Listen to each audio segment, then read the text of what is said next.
I like to cook because I like to eat. It's been a while since I really cooked a lot. When I was in prison, I was often asked to cook for major banquets, like that feed up to 200 to 300 people. I was incarcerated for 23 years.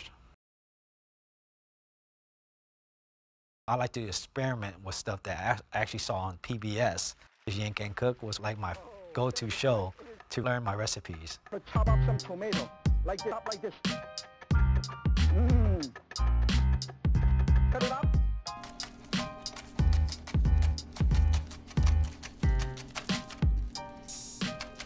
Everybody always told me to just open up a quiche restaurant inside, and for a little brief period, I actually opened up a restaurant inside the prison, and I was charging like $4 for a small bowl. But only problem is I stopped cooking because it was just the order was just too much for me to do. The preparation part was the longest of cooking for me because we don't have access to like a knife. We modify like can lids and plastic knives. For me, it's not just making something to eat, but it's also like connecting to my roots. Like where did I come from? You know, I feel like preparing the food alone was my form of meditation. I was born in Hai Phong, Vietnam.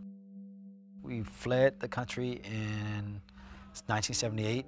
Me, my mom, my dad, and a whole bunch of villagers. We were stranded in South China Sea for 6 months before we was rescued by some fishermen.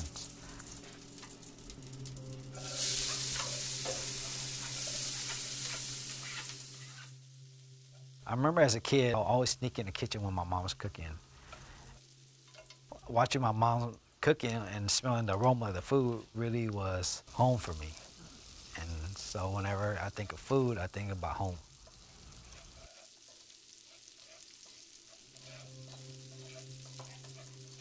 Even though I served 23 years for my crime, I could still be deported if there are any changes in U.S. and Vietnam relations. For me, this is home. The Bay is all I knew growing up. For me, go back to a country where I don't know no one, it's scary to be in this state of not knowing.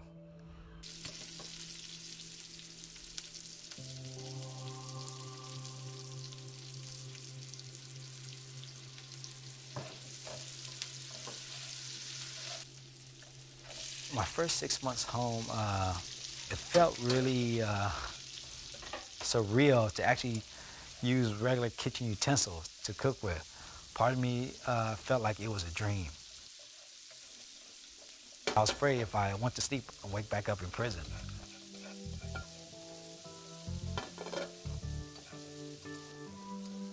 When I'm cooking, I almost zoned out, almost like part of me is letting go.